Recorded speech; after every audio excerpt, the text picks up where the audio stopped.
თელავის პოლიციის სამმართველოს ყოფილი თანამშრომელი ბექა აბულაძე კოალიცია ქართულ ოცნებაში გადავიდა. ამის შესახებ აბულაძემ კოალიციის თელავის რაიონულ ოფისში ბრიფინგი გამართა.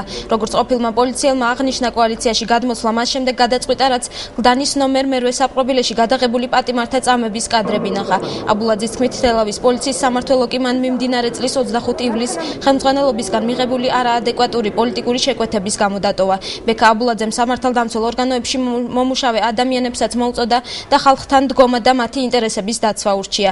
დღესვე პოლიტიკური დევნის ფაქტებზე გააკეთა განცხადება ქართული ოცნების თელავის მაჟორიტარობის კანდიდატმა გელა სამხარაულმაც. მისი თქმით, საპატრულო პოლიციის თანამშრომლები კოალიციის წარმომადგენლებს უკანონოდ აჯარიმებენ. სამხარაულის განმარტებით, მათ აქტივისტებს ხელს საარჩევნო კამპანიის ჩატარებაში ერთიანი ნაციონალური მოძრაობის ახალგაზრდული ორგანიზაციის წევრებიც უშლიან.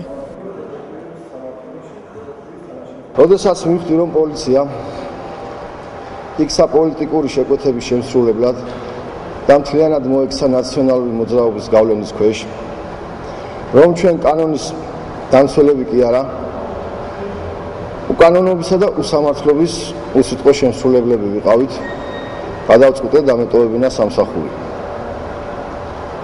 როდესაც ვნახე ის შემზარავი კადრები, რომელმაც მთელ საზოგადოებასთან ერთად ჩემზეც ძალიან დიდი გავლენა იქონია, გადავწყვიტე მოსულიყავი ქართულ ოცნებაში, მოვედი იმ ძალასთან, რომელიც მოვა ხელისუფლებაში და ჯერა რომ ააშენებს დემოკრატიულ და განვითარებულ სახელმწიფოს. გუშინდელი დღიდან დავიწყეთ ჩვენი პლაკატების გაკვრა თელავში და თელავის რაიონის სოფლებში და უკვე გუშინვე პირველივე შემთხვევაზე გვაქვს ხელი შეშლა და ამ ხელი შეშლაში მონაწილეობს როგორც თელავის ნაციონალური მოძრაობის ახალგაზრდული ორგანიზაცია, ასევე საპატრულო პოლიციის თანამშრომლები. მათ გუშინ დააკავეს ჩვენი ახალგაზრდულის ბიჭები, მათი ავტომობილი გააჩერეს, შემდეგ ჯარიმა გამოუწერეს, საათზე მეტი ყავდათ გაჩერებული ეს ახალგაზრდები.